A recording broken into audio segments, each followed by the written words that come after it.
La livreuse a été humiliée pour être arrivée en retard, et le millionnaire a vu son bracelet. Le même qu'il avait acheté dans un marché local le jour où il a perdu sa fille, il y a 23 ans. La pluie tambourinait sur les pavés lyonnais avec cette constance typique des matins d'automne, transformant les rues en miroirs gris qui reflétaient les néons des boulangeries et des cafés. Solène Mercier pédalait entre les voitures, son sac isotherme battant contre sa hanche à chaque coup de pédale.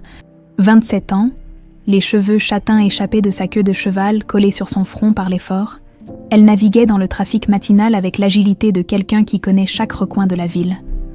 Au poignet gauche, une fine chaîne d'argent scintillait discrètement, un petit cœur y pendait, gravé d'une inscription que le temps avait partiellement effacée, mais qui demeurait lisible. « Pour toujours, papa ». C'était son seul trésor, la seule trace d'un passé qu'elle ne parvenait pas à reconstituer. « Merde !» jura-t-elle, en évitant de justesse un taxi qui déboîtait sans clignotant. Le chauffeur lui lança un regard mauvais, à travers sa vitre embuée. Solène n'y prêta pas attention. Elle avait l'habitude, dans cette ville où elle sillonnait les quartiers depuis des années, elle restait invisible aux yeux de la plupart des gens. Juste une livreur de plus, corvéable à merci. Son téléphone vibra. Nouvelle commande. Un plateau repas à livrer d'urgence au 47 avenue Maréchal Foch. Dans le 6e arrondissement, le quartier des affaires, celui des tours de verre et des costumes cravates, Solène soupira. Ces livraisons-là étaient les plus pénibles. Les clients la regardaient comme si elle salissait leur précieux marbre, rien qu'en y posant les pieds. Elle accéléra, slalomant entre les bus et les camions de livraison. Le temps, c'était de l'argent. Et elle n'en avait déjà pas assez. Son studio minuscule dans le 8e lui coûtait la moitié de ses revenus, et elle économisait chaque centime pour s'offrir un jour une formation qui lui permettrait de sortir de cette précarité. Parfois, quand elle pédalait ainsi dans les rues de Lyon, des bribes de souvenirs l'assaillaient, des images floues, des sensations, une voix d'homme qui fredonnait une berceuse, l'odeur d'un parfum fleuri, la sensation de bras protecteurs. Mais dès qu'elle tentait de s'y accrocher, tout s'évaporait comme de la buée sur une vitre. L'orphelinat Sainte-Marie où elle avait grandi lui avait raconté son histoire. Retrouvée à 4 ans, errant seule dans les rues du 5e arrondissement, incapable de dire son nom ou celui de ses parents, amnésie traumatique, avait diagnostiqué les médecins. Le temps effacerait peut-être la douleur, mais les souvenirs ne reviendraient probablement jamais. Seul ce bracelet témoignait d'un avant. Les éducatrices avaient voulu le lui retirer. « Ce n'est pas hygiénique, ma petite. » Mais elle avait hurlé si fort qu'ils avaient renoncé. À 23 ans maintenant qu'elle portait ce bijou, il faisait partie d'elle. Le 47 avenue Maréchal Foch se dressait devant elle, tour de verre et d'acier qui semblait toucher les nuages bas. Solène gara son vélo, attrapa le sac isotherme et poussa les portes vitrées. L'air conditionné la gifla, contrastant brutalement avec la moiteur extérieure. « Livraison pour M. Perrin, bureau 2147 », annonça-t-elle à l'hôtesse d'accueil, une blonde impeccable qui la toisa de la tête aux pieds avec une moue dédaigneuse. « Vous ne pouvez pas monter dans cet état », lâcha-t-elle, désignant d'un geste méprisant les vêtements humides de Solène. « Laissez votre commande ici, on s'en occupera. » Désolée, mais c'est une livraison en main propre, le client a payé un supplément pour ça. L'hôtesse leva les yeux au ciel. « Oh, bon, d'accord, mais dépêchez-vous, et essayez de ne rien salir. » L'ascenseur montait silencieusement vers le 21e étage. Solène observait son reflet dans les parois miroirs, ses cheveux en bataille, son blouson de cuir élimé, ses baskets trempées. Elle détonnait complètement dans ce décor de luxe feutré. Au 21e, l'ambiance était différente. Des moquettes épaisses étouffaient les bruits de pas. Des œuvres d'art ornaient les murs, et l'air sentait le cuir et l'encaustique. Solène chercha le bureau 2147, ses semelles couinant sur le sol immaculé. « Hé, vous » l'interpella un homme en costume. La cinquantaine arrogante. « Qu'est-ce que vous foutez ici ? Je livre une commande pour M. Perrin. Dans cette tenue, vous vous foutez de nous. Regardez-vous, vous dégoulinez partout. » Solène sentit ses joues s'enflammer. « Écoutez, je fais juste mon travail. »« Votre travail ?» ricana l'homme. « Des gens comme vous n'ont rien à faire ici. Vous êtes qui ? Personne. Une moins que rien qui salit nos bureaux. » D'autres employés s'étaient approchés, formant un cercle hostile autour d'elle. Solène serrait les poings, l'humiliation lui nouant la gorge. Elle avait envie de leur balancer leur plateau repas à la figure et de partir. Mais elle avait besoin de ce boulot. Qu'est-ce qui se passe ici? La voix avait claqué avec une autorité naturelle. Solène leva les yeux et croisa le regard d'un homme d'une 50aine d'années, aux tempes grisonnantes et aux yeux d'un bleu perçant. Il portait un costume impeccable, mais sans ostentation, et son visage trahissait une lassitude profonde, comme celle de quelqu'un qui porte un chagrin depuis longtemps. « Monsieur Perrin », s'empressa de dire l'employé, soudain obséquieux. « Cette personne prétend avoir une livraison pour vous. Mais voyez dans quel état. Je vois surtout des employés qui harcèlent une jeune femme qui fait son travail. » Coupa Nicolas Perrin d'une voix glaciale. « Retournez à vos postes, immédiatement. » Les employés se dispersèrent comme une volée de moineaux, laissant Solène seule face à cet homme qui l'avait défendue sans même la connaître. « Je vous prie d'excuser ce comportement inacceptable, » dit Nicolas en s'approchant. « Vous avez une livraison pour moi. » Solène hocha la tête, encore secouée. « Oui, monsieur. Plateau repas du bistrot des Jacobins. » Elle fouilla dans son sac, et à ce moment-là, sa manche remonta légèrement, dévoilant le bracelet d'argent. Nicolas l'aperçut et se figea complètement. Son visage devint livide. Ses yeux se fixèrent sur le petit cœur qui pendait au poignet de Solène avec une intensité saisissante. « Votre bracelet » murmura-t-il d'une voix étranglée. Solène baissa les yeux sur son poignet, surprise. « Oui, il y a un problème. » Nicolas sembla revenir à lui, mais ses mains tremblaient légèrement. « Non, non, c'est juste. Il est très joli, ancien, on dirait. Je l'ai depuis toujours. Enfin, depuis que je me souvienne. » « Depuis que vous vous souvenez ?» Solène hésita. Elle ne parlait jamais de son passé aux inconnus, mais quelque chose dans le regard de cet homme l'incitait à la confidence. « J'ai perdu la mémoire quand j'étais petite. Ce bracelet est tout ce qui me reste d'avant. » Nicolas déglutit péniblement. Ses yeux ne quittèrent pas le bijou, comme s'il était hypnotisé. « L'inscription, » chuchota-t-il. « Qu'est-ce qui est écrit dessus ?» Solène tourna le cœur vers la lumière, vers la... « Pour toujours, papa. » C'est un peu effacé, mais on peut encore le lire. À ces mots, Nicolas vacilla. Il dut s'appuyer contre le mur, le visage blême, les yeux brillants de larmes contenues. Solène s'inquiéta immédiatement. « Monsieur, ça va, vous voulez que j'appelle quelqu'un ?» Nicolas secoua la tête. Luttant pour retrouver sa contenance. « Non, ça va aller, c'est juste. Ce bracelet me rappelle quelqu'un.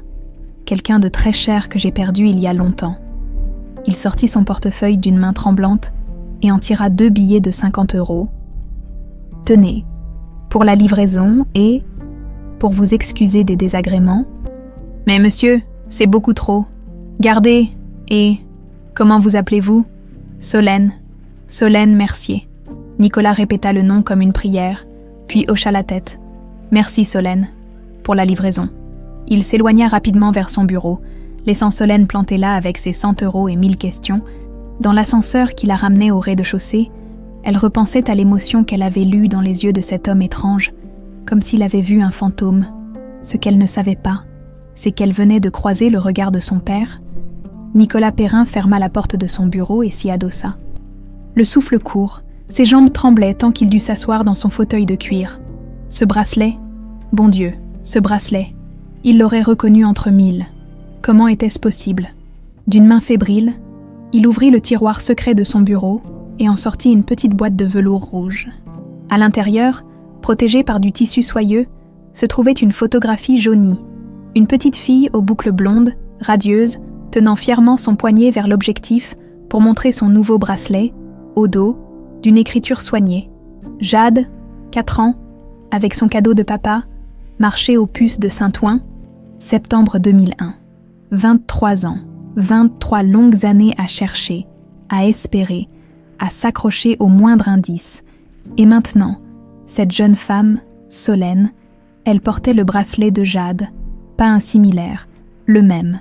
Nicolas en était certain. Il se souvenait de chaque détail de ce bijou qu'il avait choisi avec tant d'amour. Il ferma les yeux, et malgré lui, replongea dans ce cauchemar qu'il revivait chaque nuit depuis 23 ans, septembre 2001. La villa familiale de Neuilly baignait dans la lumière dorée de l'après-midi. Jade courait dans le jardin, ses petites jambes potelées la portant vers les massifs de roses que Marion entretenait avec passion. Nicolas regardait sa fille par la fenêtre de son bureau, un sourire attendri aux lèvres. À 4 ans, Jade était déjà un petit bout de femme déterminée, avec le caractère bien trempé de sa mère. Marion entra dans le bureau, une tasse de café à la main, mais son visage était sombre. « Il faut qu'on parle. »« Nicolas, à propos de quoi ? » ?»« De ton frère, j'ai trouvé ça dans ses affaires. » Elle posa sur le bureau une série de documents bancaires. Thierry détourne de l'argent de l'entreprise, beaucoup d'argent. Nicolas examina les papiers, l'incrédulité se muant progressivement en colère froide. Des virements suspects, des comptes offshore, des factures gonflées. Son propre frère le volait depuis des mois. Ce salaud, qu'est-ce qu'on fait ? On le dénonce. Je ne peux pas fermer les yeux, Nicolas. C'est de l'escroquerie en bande organisée. Nicolas acquiesça. Marion avait raison. Elle avait toujours raison. C'est pour ça qu'il l'avait épousée. Sa droiture, son sens moral inébranlable. Il ne savait pas que Thierry les écoutait depuis le couloir. Le lendemain, Marion était morte, officiellement, tuée par des malfaiteurs lors du kidnapping de Jade. Mais Nicolas avait toujours su. Au fond de lui, il avait toujours su. Un coup frappé à sa porte le ramena brutalement au présent. Christine entra sans attendre de réponse, élégante comme toujours dans son tailleur Chanel ivoire. Ses cheveux blonds étaient tirés en un chignon parfait, et ses yeux verts scrutaient le visage de son mari avec une inquiétude qui aurait pu sembler sincère. « Mon chéri, ça va. Madame Dubois m'a dit que tu avais l'air perturbé. » Nicolas referma précipitamment la boîte contenant la photo de Jade. « Tout va bien. Juste un petit malaise. » Christine s'approcha et posa une main manucurée sur son front. « Tu es brûlant. Tu devrais rentrer te reposer. » « Non. J'ai du travail. » « Nicolas. » Sa voix se fit plus douce, plus persuasive. « Tu te fais du mal avec ces obsessions. Jade est morte, mon amour. Il faut que tu l'acceptes. » Nicolas serra les mâchoires. Christine prononçait toujours le nom de sa fille, avec cette pointe de lassitude, comme si elle parlait d'un caprice d'enfant gâté. Après 5 ans de mariage, elle n'avait toujours pas compris que Jade ne serait jamais un souvenir qu'on range dans un tiroir. « Je sais ce que j'ai vu, Christine. » « Qu'est-ce que tu as vu ?» Nicolas hésita. S'il lui parlait de Solène et du bracelet, Christine hausserait les épaules avec cette moue agacée qu'elle prenait chaque fois qu'il évoquait sa fille disparue. Elle dirait que tous les bracelets se ressemblent, que son chagrin lui faisait voir des signes partout. « Rien, laisse tomber. » Christine l'embrassa sur le front et sortit. Mais dans le couloir, elle sortit immédiatement son téléphone. « C'est moi. Il faut qu'on se voie, maintenant. » 2 heures plus tard. Christine retrouvait Thierry Perrin dans un petit café discret du 14e arrondissement. L'homme avait mal vieilli. À 52 ans, son visage portait les stigmates de l'alcool et des nuits blanches. Ses cheveux clairsemés étaient mal peignés, et ses mains tremblaient légèrement quand il porta sa tasse à ses lèvres. « Qu'est-ce qui se passe ?» demanda-t-il sans préambule. « Nicolas a vu quelque chose aujourd'hui. Quelqu'un. Il est dans tous ses états. » Thierry pâlit. « Tu crois que... » « Je ne sais pas. Mais s'ils découvrent la vérité, » ils se regardèrent en silence, unis par un secret qui les liait depuis 23 ans. Leur liaison avait commencé bien avant la mort de Marion, dans l'ombre et le mensonge. Thierry, jaloux de la réussite de son frère aîné, avait trouvé en Christine une alliée parfaite, ambitieuse, sans scrupules, prête à tout pour s'élever socialement. Le plan avait été simple. Thierry détournait l'argent. Marion le découvrait, et il l'éliminait en faisant d'une pierre 2 coups, kidnapper Jade pour la vendre à des trafiquants et tuer Marion en maquillant ça en bavure. Nicolas, brisé par la double perte, était devenu une proie facile pour Christine, qui s'était glissée dans sa vie 2 ans plus tard en jouant les veuves consolatrices. Mais les kidnappeurs avaient les paniqués après la mort de Marion. Au lieu de tuer Jade comme prévu, ils avaient fui avec elle. La vendant effectivement à un réseau de trafic d'enfants, Thierry et Christine avaient perdu sa trace. « Il faut découvrir ce qu'il a vu », murmura Christine. « Et qui ? Et si c'est elle ? Si c'est vraiment Jade ?» Christine but une gorgée de son café, réfléchissant. « Alors on s'en occupe, comme on s'est occupé de sa mère. » Pendant ce temps, Nicolas avait pris une décision. Il décrocha son téléphone et composa le numéro de Romain Roland, un jeune avocat brillant qu'il connaissait par l'intermédiaire de Christine. Fils du frère de celle-ci, Romain avait une réputation d'intégrité rare dans le milieu juridique parisien. « Maître Roland, Nicolas Perrin à l'appareil. J'aurais besoin de vos services pour une affaire délicate. Bien sûr, monsieur Perrin. De quoi s'agit-il ? Je voudrais que vous fassiez des recherches sur quelqu'un. Discrètement, une jeune femme nommée Solène Mercier. Quel type de recherche ? Nicolas marqua une pause. Comment expliquer sans passer pour fou ? Tout, son passé, sa famille, les circonstances de son, adoption, c'est urgent. D'accord, je peux vous demander pourquoi. Disons que cette personne pourrait avoir des liens avec ma famille, des liens importants. Romain accepta la mission sans poser plus de questions. À 32 ans, il dirigeait un petit cabinet spécialisé dans les affaires familiales, grand, brun, avec des yeux noisettes intelligents et un sourire chaleureux. Il inspirait confiance immédiatement. Contrairement à sa tante Christine, Romain avait gardé des valeurs solides malgré son succès professionnel. En raccrochant, Nicolas se sentit à la fois soulagé et angoissé. Dans quelques jours, il saurait qui était vraiment Solène Mercier. Et si ses soupçons se confirmaient, il rouvrit la boîte de velours et caressa du doigt la photo de Jade. « Papa va te retrouver, ma princesse », murmura-t-il. « Papa va te ramener à la maison. » Dans son appartement de Belleville, Solène préparait son dîner, des pâtes au beurre, comme d'habitude, en repensant à sa rencontre étrange avec Nicolas Perrin.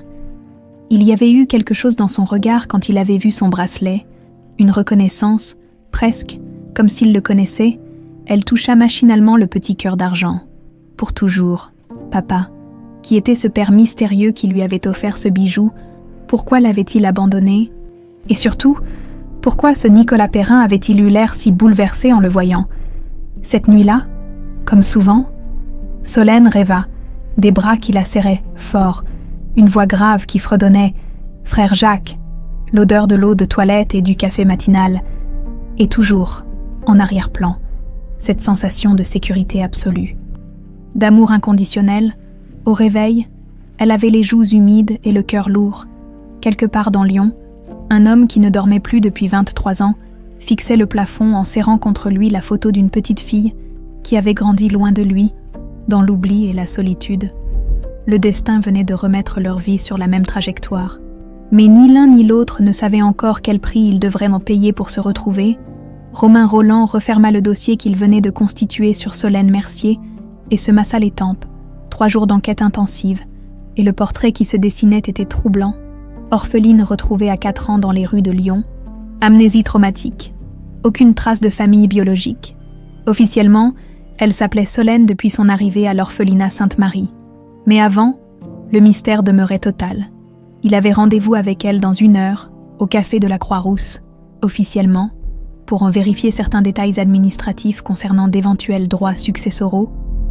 Un prétexte qu'il avait trouvé suffisamment vague pour justifier ses questions sans éveiller les soupçons. Ce qui l'embêtait, c'est qu'il avait menti, pas seulement à Solène, mais aussi à lui-même, car depuis leur première rencontre fortuite au marché des Brotteaux, il ne parvenait plus à penser à autre chose qu'à cette jeune femme aux yeux si expressifs. Romain avait d'abord prévu de l'aborder directement. Mais quand il l'avait vue au marché, achetant quelques légumes en comptant soigneusement sa monnaie, quelque chose l'avait retenu. Sa beauté naturelle, bien sûr, mais surtout cette dignité qu'elle portait malgré ses vêtements usés, cette façon qu'elle avait de sourire au marchand même quand celui-ci lui refusait un crédit de quelques euros.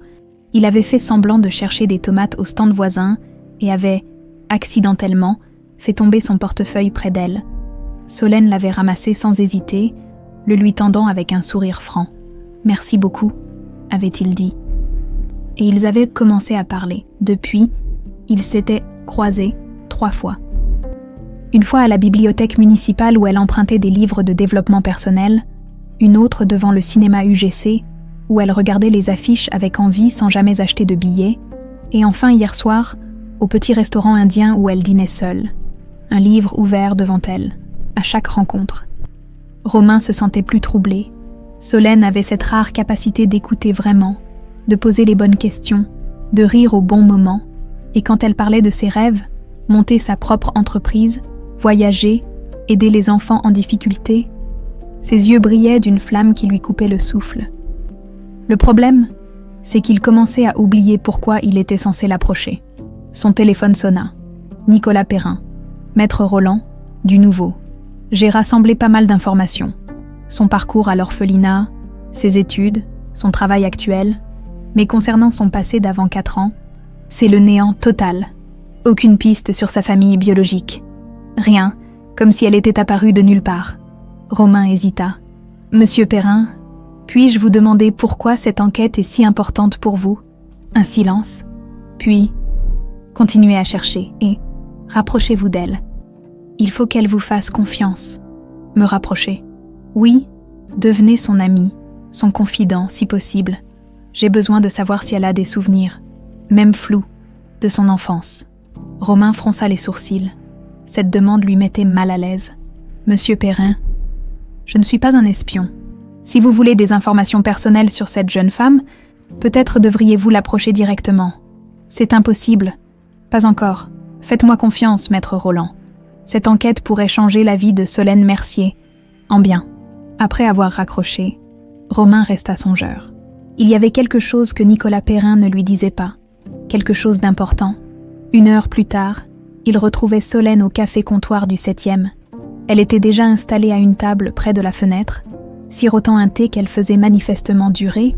En le voyant entrer, elle lui adressa ce sourire qui lui faisait à chaque fois l'effet d'un coup de poing dans l'estomac. « Bonjour, maître Roland. Merci d'avoir accepté de me rencontrer. Je vous en prie. Et appelez-moi Romain, s'il vous plaît. » Il s'assit en face d'elle, troublé une fois de plus par l'intensité de son regard. Aujourd'hui, elle portait un pull marine simple qui mettait en valeur ses yeux verts, et ses cheveux étaient relevés en un chignon lâche qui lui donnait un air touchant de petite fille sage. « Alors, ces droits successoraux ?» demanda-t-elle avec un sourire ironique. « J'avoue que j'ai du mal à y croire.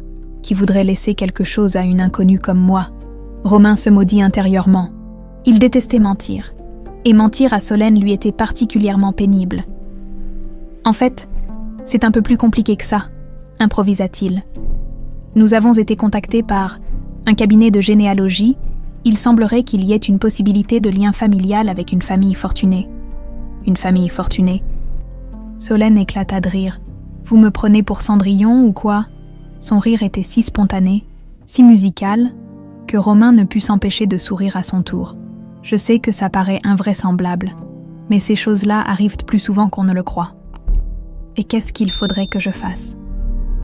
Simplement répondre à quelques questions sur votre passé, vos premiers souvenirs par exemple. » Le visage de Solène se rembrunit légèrement. « Mon passé ? Il n'y a pas grand-chose à dire. Vous savez déjà que j'ai été trouvée à 4 ans, sans mémoire. Mais peut-être avez-vous récupéré quelques souvenirs depuis. » Solène toucha machinalement son bracelet, geste que Romain avait remarqué qu'elle faisait chaque fois qu'elle était troublée.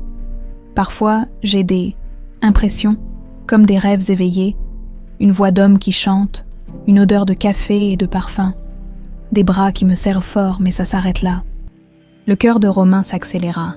Ces détails correspondaient exactement à ce que Nicolas Perrin lui avait décrit de sa relation avec sa fille disparue.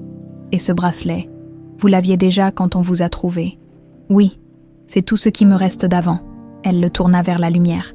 Pour toujours. Papa, touchant, non.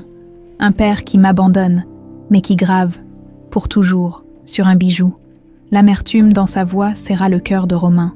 Il avait envie de lui dire la vérité, de lui expliquer que peut-être, ce père ne l'avait pas abandonné, que peut-être, il la cherchait depuis 23 ans. Et si ce père ne vous avait pas abandonné, et s'il vous cherchait ?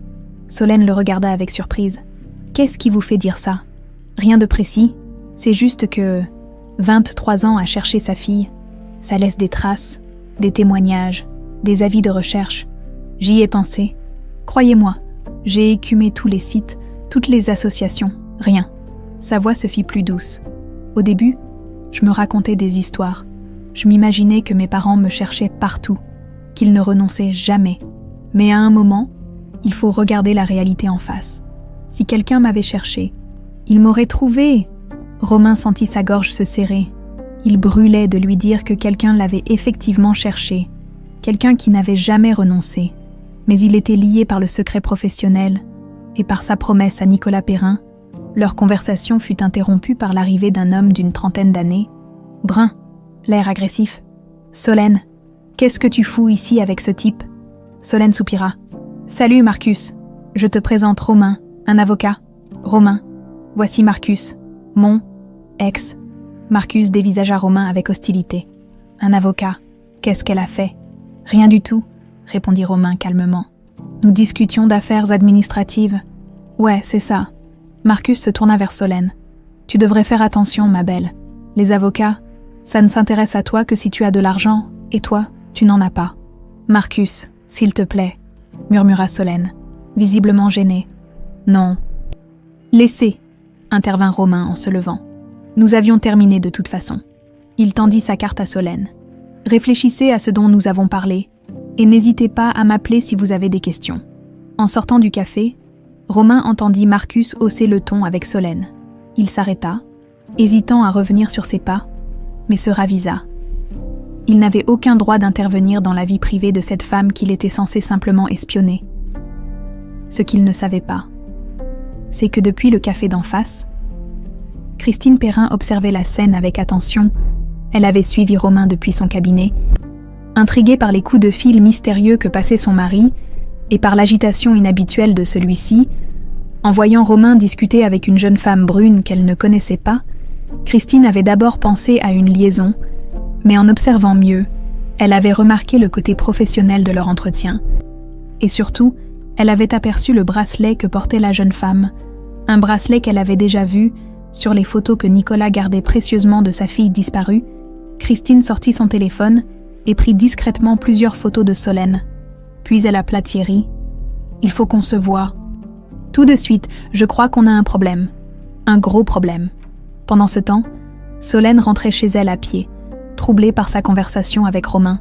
Il y avait quelque chose d'étrange dans ses questions, une insistance qui dépassait le simple cadre professionnel. Et puis, il y avait cette façon qu'il avait de la regarder, comme s'il la connaissait déjà. Pour la première fois depuis des années, elle osait se prendre à espérer. Et si c'était vrai, et si quelqu'un la cherchait vraiment, elle pressa le pas, impatiente de rentrer chez elle pour faire des recherches. Elle ne remarqua pas la voiture sombre qui la suivait à distance, ni l'homme au volant qui parlait dans son téléphone en la fixant dans son rétroviseur. La chasse était ouverte. Le laboratoire d'analyse génétique de Lyon venait de confirmer ce que Nicolas pressentait depuis une semaine. Il fixait le rapport posé devant lui, les mains tremblantes, incapable de détacher ses yeux des mots qui allaient changer sa vie. Probabilité de paternité. 99,97%. Solène Mercier était sa fille. Jade était vivante. Nicolas se laissa tomber dans son fauteuil, submergé par un mélange d'extase et de terreur. 23 ans de recherche, de faux espoirs, de nuits blanches. Et elle était là, à quelques kilomètres de lui. Livrant des repas dans les rues de Lyon sans savoir qui elle était vraiment, il décrocha son téléphone d'une main fébrile et composa le numéro de Romain. « Maître Roland, il faut qu'on se voie. Immédiatement. Monsieur Perrin, tout va bien. Vous avez l'air. Retrouvez-moi dans 1 heure au parc de la Tête d'Or, près du lac. Et préparez-vous à entendre quelque chose d'incroyable. » 1 heure plus tard, Romain regardait Nicolas arpenter nerveusement l'allée du parc, le rapport génétique à la main. Les joggers du soir les dépassaient sans leur prêter attention, ignorant qu'ils assistèrent peut-être à l'un des moments les plus importants de la vie de ces deux hommes. « Solène Mercier est ma fille, » lâcha Nicolas sans préambule. « Ma fille Jade, disparue il y a 23 ans. » Romain s'arrêta net. « Quoi? Comment? Les tests ADN, je les ai fait faire discrètement à partir de cheveux récupérés sur sa veste quand elle est venue livrer au bureau. » Nicolas brandit le rapport. 99,97% de probabilité, c'est elle, Romain. C'est ma petite fille. Le jeune avocat sentit ses jambes faiblir. Vous étiez au courant, depuis le début. Je m'en doutais, le bracelet. Je le lui ai offert pour ses 4 ans, 3 jours avant sa disparition. Pour toujours, papa. C'est moi qui ai fait graver cette inscription. Romain secoua la tête, abasourdi. Mais alors, pourquoi ne pas le lui avoir dit? Pourquoi passer par moi? Parce que je ne pouvais pas me tromper encore une fois. La voix de Nicolas se brisa. Vous ne pouvez pas imaginer le nombre de fausses pistes que j'ai suivies, le nombre de fois où j'ai cru la retrouver. Je ne pouvais pas risquer de lui faire du mal en me trompant. Romain se passa une main dans les cheveux, essayant de digérer l'information. Il faut le lui dire, maintenant. Oui, mais avec précaution, elle a perdu la mémoire, elle ne se souvient de rien, ça va être un choc énorme. Un choc. Romain se mit en colère. Vous rendez-vous compte que je lui ai menti pendant des semaines? que je me suis fait passer pour quelqu'un qui s'intéresse à elle. Nicolas sourit tristement. Allons, maître Roland, ne me dites pas que vos sentiments pour ma fille sont entièrement fins. Romain rougit malgré lui. Nicolas avait touché dans le mille. C'est différent. Elle ne sait pas pourquoi je l'ai approchée au départ. Quand elle l'apprendra, elle comprendra. Jade a toujours été compréhensive, même à 4 ans.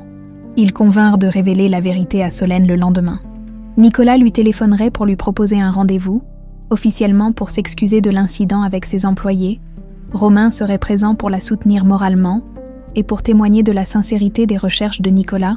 Ce qu'il ne savait pas, c'est qu'à quelques mètres de là, dissimulé derrière un bosquet, un homme les photographiait avec un téléobjectif, l'un des sbires que Christine et Thierry avaient engagés pour surveiller Nicolas. Le soir même, Christine fixait les photos étalées sur la table de son salon. Nicolas et Romain en grande conversation, l'air grave, des papiers à la main. Elle n'arrivait pas à lire le contenu des documents, mais l'attitude de son mari ne laissait aucun doute. Il avait découvert quelque chose d'important concernant cette Solène Mercier. « Il faut agir, et vite », dit-elle à Thierry, vautré dans le canapé. Une bouteille de whisky à moitié vide posée devant lui. « Tu es sûr que c'est elle ? Le bracelet, Thierry. Le putain de bracelet que tu étais censé récupérer il y a 23 ans. » Thierry grimaça. Le souvenir de cette nuit cauchemardesque le hantait encore. Les kidnappeurs affolés par la mort accidentelle de Marion, leur fuite précipitée avec Jade, son incapacité à les retrouver ensuite. Les types ont paniqué. « J'y peux rien si... » « Tais-toi. » Christine faisait les 100 pas, réfléchissant à toute vitesse. Si Nicolas retrouve sa fille, on perd tout. L'héritage, l'entreprise, tout. Qu'est-ce que tu proposes ? Christine s'arrêta. Un sourire froid aux lèvres. La même chose qu'il y a 23 ans. Mais cette fois, on ne rate pas le coche. Le lendemain matin, Solène reçut un appel inattendu. Nicolas Perrin souhaitait la rencontrer pour s'excuser personnellement de l'incident avec ses employés et lui proposer un dédommagement. Intriguée, elle accepta le rendez-vous pour 15 heures dans un café du centre-ville. Elle arriva en avance, nerveuse sans savoir pourquoi. Nicolas était déjà là, accompagné de Romain. Cette coïncidence l'étonna. « Bonjour, mademoiselle Mercier », dit Nicolas en se levant. Il semblait encore plus ému que lors de leur première rencontre. « Merci d'avoir accepté de me voir. »« Bonjour, monsieur Perrin. » Elle salua Romain avec un sourire. « Maître Roland. » Quelle surprise. « Bonjour Solène. En fait, ce n'est pas vraiment une coïncidence. » Le ton grave de Romain l'alerta immédiatement. « Qu'est-ce qui se passe ? Vous me faites peur. » Nicolas prit une profonde inspiration. « Solène, il faut que je vous raconte une histoire. L'histoire d'un homme qui a perdu sa fille il y a 23 ans et qui ne s'est jamais résigné à ne plus la revoir. » Pendant une demi-heure, Nicolas raconta tout. Jade, le kidnapping, la mort de Marion. Ces années de recherches acharnées, Solène l'écoutait, bouche bée, touchant machinalement son bracelet. « Quand j'ai vu ce bracelet à votre poignet, j'ai su, » conclut Nicolas. « Mais je devais en être certain, alors j'ai demandé à maître Roland de faire discrètement des recherches sur vous. » Solène se tourna vers Romain, les yeux brillants de larmes contenues. « C'est pour ça que vous m'avez approché. » « Au début, oui, » admit-il péniblement. « Mais très vite, mes sentiments sont devenus sincères. Taisez-vous, » chuchota Solène. « Vous m'avez menti. Vous m'avez fait croire que... » « Solène, écoutez-moi, » intervint Nicolas. Il sortit le rapport d'analyse génétique de sa poche. « Ceci prouve que vous êtes ma fille, Jade Perrin. Vous êtes vivante, et je vous ai retrouvée. » Solène prit le document d'une main tremblante. Les mots dansaient devant ses yeux. Probabilité de paternité, ADN, correspondance génétique. « Non, » murmura-t-elle, « ce n'est pas possible. Mes parents m'ont abandonnée. Ils ne m'ont jamais cherchée. »« Je ne vous ai jamais abandonné, » s'écria Nicolas. « On vous a enlevé. Votre mère est morte en essayant de vous protéger. » Soudain, comme un barrage qui cède, des images affluèrent dans l'esprit de Solène. Des mains qui la soulevaient, une voix qui criait son nom, l'odeur familière de l'après-rasage de Nicolas, et ce sourire qu'elle avait toujours gardé au fond de sa mémoire, sans pouvoir l'identifier. « Papa » chuchota-t-elle, les larmes coulant librement sur ses joues. Nicolas éclata en sanglots et la prit dans ses bras. « Ma petite fille, ma Jade, tu m'as tellement manqué. » Ils restèrent enlacés de longues minutes. 23 ans de séparation s'effaçant dans cette étreinte. Romain les regardait, ému aux larmes lui aussi, mais conscient qu'il était de trop dans ce moment unique. « Je me souviens », murmurait Solène contre l'épaule de son père. « La chanson que vous me chantiez le soir, frère Jacques, et votre parfum, et comme vous me faisiez tourner dans le jardin. Tu te souviens du jardin? Les roses, maman aimait les roses. » Nicolas acquiesça, submergé par l'émotion. Sa fille se souvenait peu à peu, elle retrouvait la mémoire, mais leur bonheur retrouvé était observé. À une table du fond du café, un homme lisait son journal en tendant l'oreille. Dès qu'il eut confirmation de ce qu'il soupçonnait, il sortit discrètement et téléphona. C'est confirmé, Nicolas Perrin a retrouvé sa fille. Ils se sont reconnus. Au bout du fil, Christine serra les dents. Parfait. Dis aux autres de se tenir prêts. Ce soir, on règle ce problème une bonne fois pour toutes. Le piège se refermait sur Solène au moment même où elle retrouvait enfin sa véritable identité. Car certains secrets sont trop lourds à porter, et certaines personnes trop dangereuses pour accepter que la vérité éclate au grand jour. Dans quelques heures, la jeune femme qui venait de retrouver son père découvrirait que ses ennemis les plus redoutables portaient le nom de sa famille. Les 3 jours qui suivirent les révélations furent un tourbillon d'émotions pour Solène. Nicolas l'avait installée dans un petit hôtel de charme près de la presqu'île. Refusant qu'elle retourne dans son studio de Belleville, tant que sa sécurité ne serait pas assurée, « 23 ans à te chercher, je ne vais pas te perdre à nouveau », avait-il dit en lui remettant la clé de la suite. Solène, ou plutôt Jade, comme elle essayait de se réhabituer à s'appeler, passait ses journées avec son père. Tentant de reconstituer les pièces manquantes de son enfance, chaque conversation déverrouillait de nouveaux souvenirs, parfois si nettes qu'elle en avait le vertige. Ce matin-là, assise dans le bureau de Nicolas, elle observait les photos qu'il avait conservées d'elle. Sur l'une d'elles, elle était perchée sur ses épaules dans le jardin de Neuilly, les bras écartés comme si elle volait. « Je me souviens de ce jour », murmura-t-elle, les yeux embués. « Vous m'aviez dit que j'étais votre petit oiseau. » Nicolas sourit, ému. « Tu réclamais toujours que je te porte plus haut. Encore papa, encore. Tu n'avais peur de rien. Et maman ?» La voix de Solène se fit plus fragile. « Parlez-moi d'elle. » Le visage de Nicolas s'assombrit. « Marion, comment expliquer à sa fille que sa mère était morte à cause d'une trahison familiale? Comment lui dire que son propre oncle était responsable de leur séparation? Ta mère était exceptionnelle, douce, intelligente, droite. Elle te chantait des berceuses en anglais. Elle avait vécu à Londres dans sa jeunesse. Et elle adorait jardiner avec toi. » Solène ferma les yeux, laissant les images remonter à la surface. Twinkle, twinkle, little star. Elle sentait la lavande, et elle avait des mains très douces. Tu t'en souviens? Par bribes, c'est comme des photos floues qui deviennent nettes petit à petit. Leur conversation fut interrompue par l'arrivée de Christine, élégante dans son tailleur crème. Elle portait un bouquet de lys blanc et son sourire le plus charmeur. « Mon chéri, je me suis dit que... » Elle s'arrêta en découvrant Solène. « Oh, pardon, je ne savais pas que tu avais de la visite. » Nicolas se raidit imperceptiblement. « Christine, je te présente Solène, Jade, ma fille. » Le bouquet faillit tomber des mains de Christine. Son visage pâlit, mais elle se ressaisit rapidement. « Ta fille? Mais comment est-ce possible? Les tests ADN l'ont confirmé. Jade est vivante. » Christine s'approcha de Solène avec ce qui ressemblait à de l'émotion. « Mon Dieu, après toutes ces années... » Elle prit les mains de la jeune femme dans les siennes. « Ma chérie, je suis tellement heureuse pour vous deux. Nicolas n'a jamais cessé de vous chercher. » Solène fut surprise par la chaleur apparente de l'accueil. « Merci, madame. Christine, je suis la femme de votre père. » Votre belle-mère, en quelque sorte. Elle étreignit brièvement Solène. « Il faut fêter ça. Nous devons organiser un dîner, inviter la famille. »« La famille », répéta Nicolas, méfiant. « Eh bien, Thierry, évidemment, il sera fou de joie d'apprendre que sa nièce est de retour. » Solène sentit Nicolas se crisper à la mention de ce nom. Il y avait quelque chose dans l'attitude de son père qui la troublait, une tension qu'elle ne s'expliquait pas. « Je ne pense pas que ce soit le moment, » dit Nicolas sèchement. « Jade a besoin de temps pour s'adapter. » « Bien sûr, bien sûr. » Christine souriait toujours, mais Solène crut percevoir une lueur glaciale dans ses yeux. « Nous respecterons son rythme. » Après le départ de Christine, l'atmosphère resta tendue. Nicolas semblait perdu dans ses pensées, le visage sombre. « Papa, il y a quelque chose qui ne va pas. » Nicolas hésita. Comment expliquer à sa fille que la femme qui venait de l'embrasser était peut-être liée à sa disparition? Il n'avait aucune preuve contre Christine, seulement des soupçons qui le rongeaient depuis des années. Non, ma chérie, c'est juste. C'est beaucoup d'émotions d'un coup. Mais Solène n'était pas dupe. Elle avait développé, au fil des années de galère, un instinct infaillible pour détecter le mensonge et le danger, et quelque chose dans l'attitude de Christine l'avait mise mal à l'aise. L'après-midi, Romain vint les rejoindre pour déjeuner. Depuis les révélations, leurs rapports étaient tendus.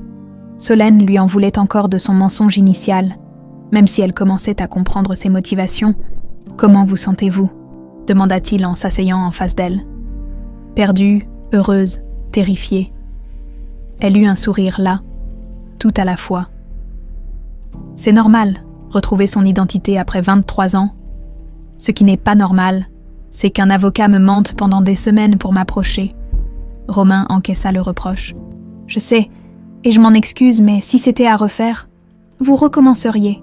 Oui, parce que ça vous a permis de retrouver votre père. Solène le regarda longuement, malgré sa colère. Elle ne pouvait nier l'attraction qu'elle ressentait pour lui, ses yeux sincères, sa façon protectrice de la regarder, cette tendresse qu'il essayait de dissimuler, et les sentiments, demanda-t-elle doucement. Ils étaient fins aussi. Non, la réponse claqua, nette et sans appel. Jamais, dès le premier jour, il ne put finir sa phrase. Le téléphone de Nicolas sonnait avec insistance. Oui, Nicolas décrocha, et son visage devint livide. Quoi? Quand? J'arrive immédiatement. Il raccrocha, tremblant. Quelqu'un a cambriolé ton ancien appartement, et il y a eu un incendie. Solène bondit. Un incendie. Mais mes affaires. C'est exactement ce qu'il cherchait, dit Romain. Sombre, effacer toute trace de Solène Mercier. En route vers Belleville, Solène regardait défiler les rues de Lyon, l'angoisse au ventre, qui pouvait vouloir détruire son passé, et surtout, pourquoi maintenant, juste après ses retrouvailles avec son père, l'immeuble était cerné par les pompiers. Son studio du 3e étage n'était plus qu'un amas de poutres calcinées et de débris, 23 ans de vie de Solène Mercier partis en fumée, le cambriolage a mal tourné apparemment, expliqua le capitaine des pompiers. Les malfaiteurs ont dû mettre le feu pour effacer leurs traces. Ou pour effacer les miennes, murmura Solène. Cette nuit-là, dans sa suite d'hôtel, elle ne parvenait pas à dormir. Les images affluaient de plus en plus clairement. Le jardin de Neuilly, les roses de sa mère, les dimanches matins dans le lit de ses parents, mais aussi des souvenirs plus sombres, des voix qui criaient, des mains qui l'arrachaient au bras de Marion. La terreur de cette nuit de septembre, elle se leva et se dirigea vers la fenêtre. Lyon scintillait dans la nuit, paisible en apparence, mais elle savait désormais qu'un danger la guettait dans l'ombre. Son téléphone vibra, un message d'un numéro inconnu. « Arrête de fouiller dans le passé, c'est un conseil d'ami. » Solène sentit un frisson glacé lui parcourir l'échine. Qui pouvait connaître son nouveau numéro? Nicolas ne l'avait donné qu'à Romain et Christine. Christine, cette femme qui l'avait accueillie avec tant de chaleur apparente, mais dont le sourire n'atteignait jamais les yeux. Le lendemain matin, elle fit part de ses soupçons à Nicolas et Romain. Nicolas pâlit en lisant le message. « Il faut que tu partes de Lyon, » dit-il immédiatement. « Je t'emmène dans notre maison de Provence. Tu y seras en sécurité. » Non. La voix de Solène était ferme. « Je ne fuirai pas. J'ai fui toute ma vie sans le savoir. Maintenant que je sais qui je suis, je veux savoir aussi qui veut me détruire. Jade, papa, vous m'avez cherché pendant 23 ans. Maintenant, c'est à mon tour de chercher. Je veux la vérité, toute la vérité. » Romain admira son courage, mais craignait pour sa sécurité. « Solène, ces gens ont déjà tué. Ils n'hésiteront pas à recommencer. Tuer !» Solène se tourna vers son père. « Qu'est-ce qu'il veut dire ?» Nicolas ferma les yeux. Il avait espéré pouvoir lui épargner cette révélation, mais le temps des demi-vérités était révolu. Ta mère n'est pas morte accidentellement pendant ton kidnapping. Elle a été assassinée, et je pense savoir par qui. Le sol sembla se dérober sous les pieds de Solène. Sa mère, assassinée. Mais par qui et pourquoi? Il faut que tu saches tout, continua Nicolas. Même ce qui va te faire mal. Parce que ceux qui ont détruit notre famille il y a 23 ans sont peut-être encore là. Tout près de nous, dans l'ombre de Lyon, Christine raccrochait son téléphone avec un sourire mauvais, Le message d'intimidation n'avait visiblement pas suffi. Il était temps de passer aux choses sérieuses. « Elle refuse de partir », demanda Thierry, affalé sur le canapé, têtu comme son père. « Mais ça tombe bien. Ça va nous simplifier les choses. » La guerre était déclarée. Et cette fois, il n'y aurait pas de survivants. Romain Rolland n'arrivait plus à se concentrer sur ses dossiers. Depuis 3 jours, les révélations de Nicolas sur l'assassinat de Marion tournaient en boucle dans sa tête. Comment sa propre tante pouvait-elle être impliquée dans une histoire aussi sordide ? Il fallait qu'il en ait le cœur net. Il était 19h quand il sonna chez Christine, dans son appartement haussmannien du 16e arrondissement parisien, où elle se rendait régulièrement pour ses affaires. L'élégante blonde lui ouvrit, surprise de cette visite impromptue. « Romain, qu'est-ce que tu fais ici ? Il faut qu'on parle, tante Christine, c'est important. » Elle l'invita à entrer dans son salon décoré avec un goût parfait, mais froid. Tout y était calculé, de la couleur des coussins aux livres soigneusement disposés sur les étagères. Des livres que Romain soupçonnait de n'avoir jamais été ouverts. « Tu as l'air soucieux, mon chéri. Un problème avec tes clients. » Romain la regarda droit dans les yeux. « Le problème, c'est Solène Mercier, ou plutôt Jade Perrin. » Le visage de Christine ne trahit aucune émotion. Mais Romain, habitué à décrypter les expressions lors de ses plaidoiries, perçut l'imperceptible crispation de sa mâchoire. Ah oui, cette histoire incroyable, Nicolas doit être fou de joie. Tellement fou de joie qu'il soupçonne que l'enlèvement de sa fille et l'assassinat de sa femme ne sont pas l'œuvre de simples criminels. Cette fois, Christine ne put dissimuler sa nervosité. Elle se dirigea vers le bar et se servit un verre de vin blanc d'une main qui tremblait légèrement. « Qu'est-ce que tu sous-entends exactement ? Que quelqu'un dans l'entourage proche de Nicolas avait intérêt à ce que Marion disparaisse ? Quelqu'un qui connaissait les habitudes de la famille, qui savait quand frapper ?» Christine but une gorgée de vin, reprenant peu à peu contenance. « Et tu penses à qui ? Thierry Perrin, ton beau-frère, celui qui détournait l'argent de l'entreprise familiale. » Un silence pesant s'installa. Christine fixait son verre, semblant peser chaque mot. « Les frères Perrin n'ont jamais eu des relations simples, » dit-elle enfin. Thierry a toujours été jaloux de Nicolas. Mais de là à tuer, à organiser l'enlèvement d'une enfant de 4 ans. Christine posa brutalement son verre sur la table basse. « Romain, tu commences à m'inquiéter. Ces accusations sont très graves. Ce ne sont pas des accusations, pas encore. C'est juste que... » Romain se passa une main dans les cheveux. « J'ai besoin de savoir, tante Christine. J'ai besoin de savoir si l'homme que j'ai toujours admiré, qui m'a élevé après la mort de mes parents, est capable de... ça. Thierry t'a élevé. » Christine eut un rire amer. « Mon pauvre chéri, tu idéalises vraiment ton oncle. Qu'est-ce que tu veux dire ?» Christine se leva et se dirigea vers la fenêtre, lui tournant le dos, quand elle reprit la parole. Sa voix avait changé, devenant plus dure, plus vraie. « Tu veux la vérité, Romain ? La vraie vérité ? Oui. Alors assieds-moi-toi. Parce que ce que je vais te dire va détruire toutes tes illusions. » Romain s'exécuta, le cœur battant. Il sentait qu'un point de non-retour était sur le point d'être franchi. Christine se retourna, et pour la première fois depuis qu'il la connaissait, Romain vit son vrai visage. Fini le masque de la belle-mère bienveillante et sophistiquée. Seule restait une femme calculatrice aux yeux froids comme l'acier. Thierry et moi sommes amants depuis 25 ans, bien avant la mort de Marion, bien avant mon mariage avec Nicolas. La première révélation frappa Romain comme une gifle. « Quoi ? Tu croyais vraiment que j'avais épousé Nicolas par amour ?» Christine eut un sourire méprisant. Nicolas était riche, brisé par la mort de sa femme et la disparition de sa fille. Une proie parfaite pour une femme comme moi. Mais pourquoi me dire tout ça ?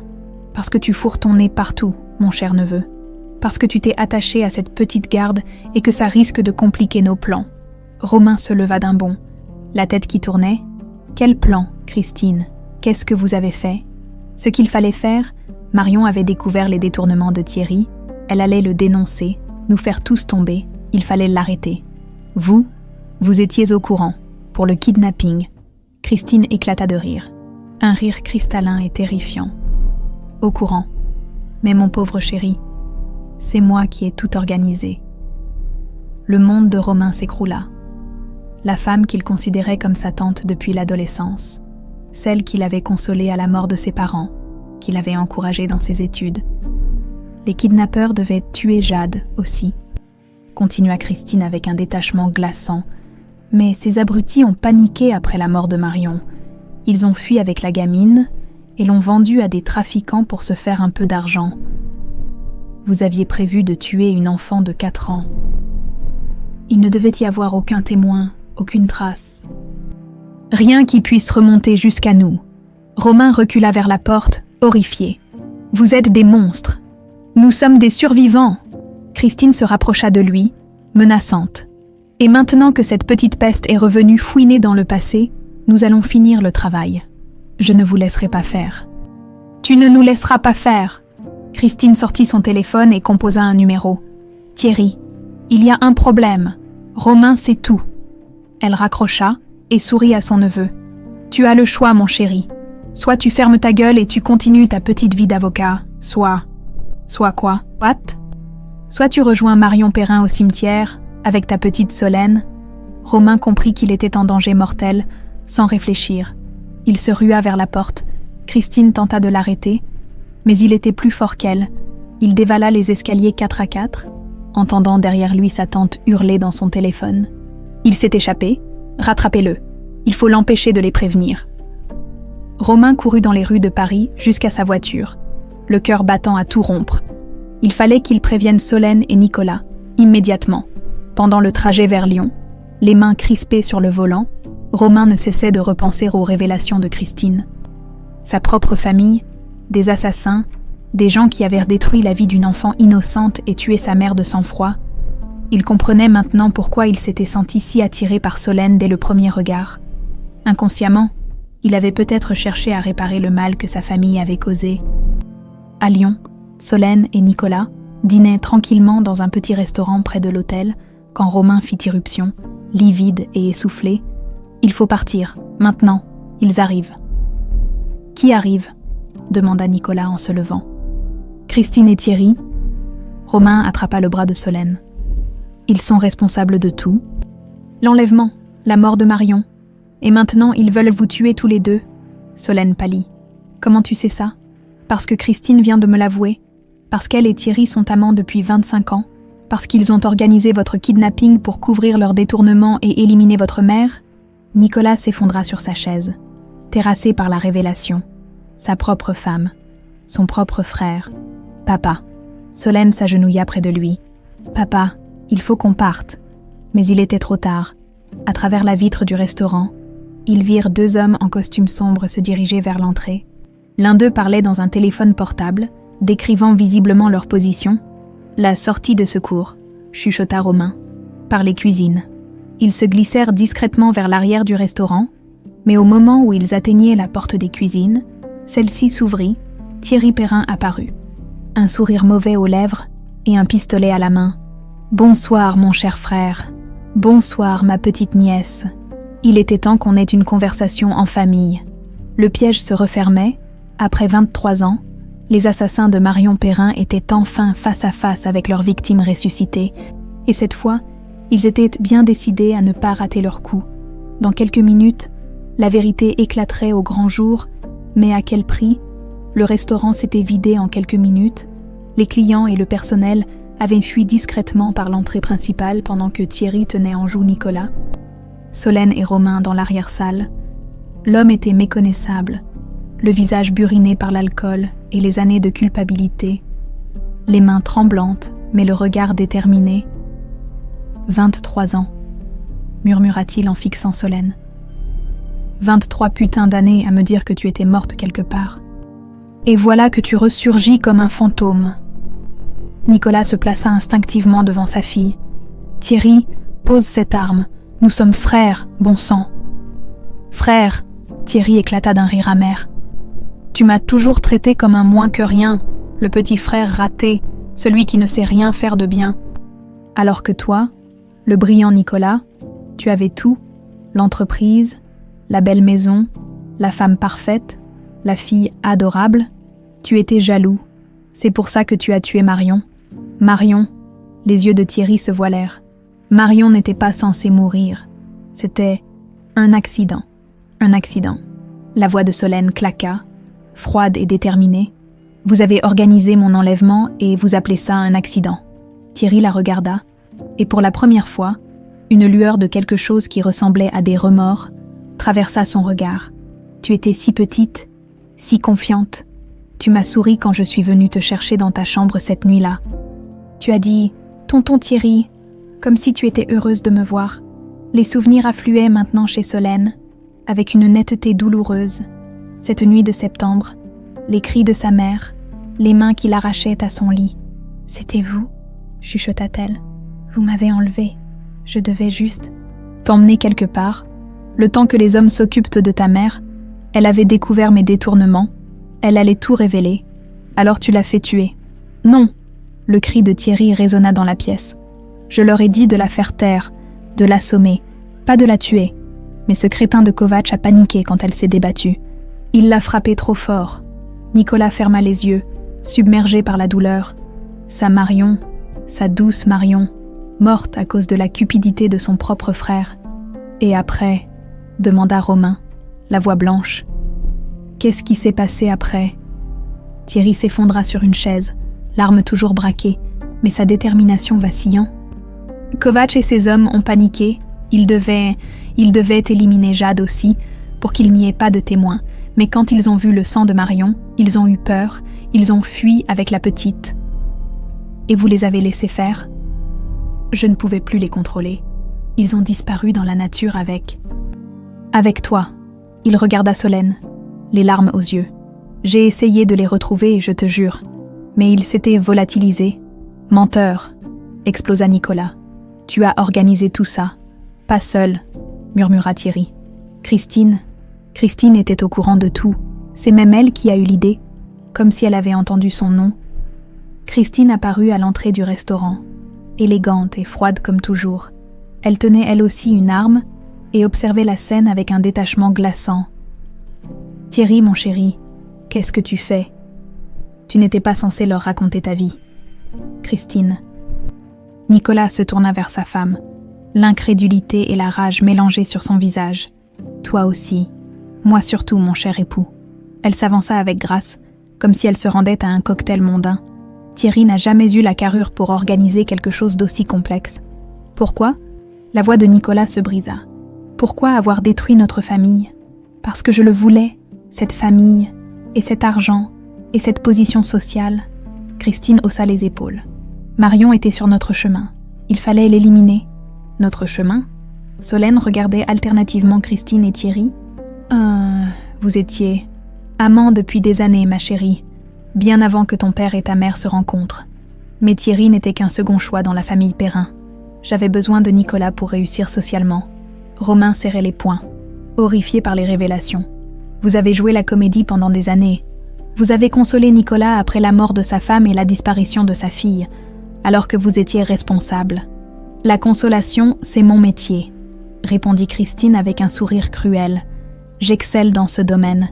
Nicolas était si vulnérable, si désespéré, un jeu d'enfant. Salope.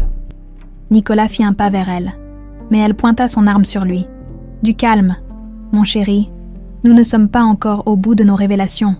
Elle se tourna vers Thierry, qui semblait s'enfoncer de plus en plus dans sa chaise. Dis-leur, Thierry. Dis-leur ce qu'on a fait aux kidnappeurs quand on les a finalement retrouvés. Thierry secoua la tête, les lèvres tremblantes. Non, on avait dit qu'on n'en parlerait jamais. Oh, mais si, puisqu'on en est aux confessions. Christine fit quelques pas vers Solène. Ses chers Kovacs et ses acolytes, ils sont morts dans un accident de voiture très convenablement arrangé, il y a 15 ans. Le silence qui suivit était assourdissant. Même Romain, pourtant habitué aux affaires criminelles, était sous le choc. Vous les avez tués, chuchota Solène. Il fallait effacer les traces. Ils auraient ni fini par parler. Christine examina ses ongles parfaitement manucurés. Mais avant de mourir, Kovacs nous a avoué quelque chose d'intéressant. Quoi ? demanda Nicolas, bien qu'il redoute la réponse. Il nous a dit où il t'avait vendu, ma petite Jade, à un réseau de trafiquants de Marseille. Nous avons mis des années à remonter la piste. Solène sentit ses jambes faiblir. Vous saviez où j'étais. Nous savions que tu avais été recueillie par les services sociaux sous le nom de Solène Mercier. Nous t'avons même vue une fois, tu sais. Tu avais 12 ans. Tu sortais de ton collège à Belleville, une jolie petite fille bien sage. Et vous ne m'avez rien dit ? Nicolas était livide. Ma fille était vivante et vous ne m'avez rien dit. Bien sûr que non. Christine eut un rire méprisant. Tu crois que j'allais ruiner 20 ans de plans pour tes petits sentiments paternels? J'avais réussi à te faire oublier ta première famille. J'étais enfin ton héritière légale. Mais pourquoi maintenant? Demanda Romain. Pourquoi vouloir la tuer maintenant?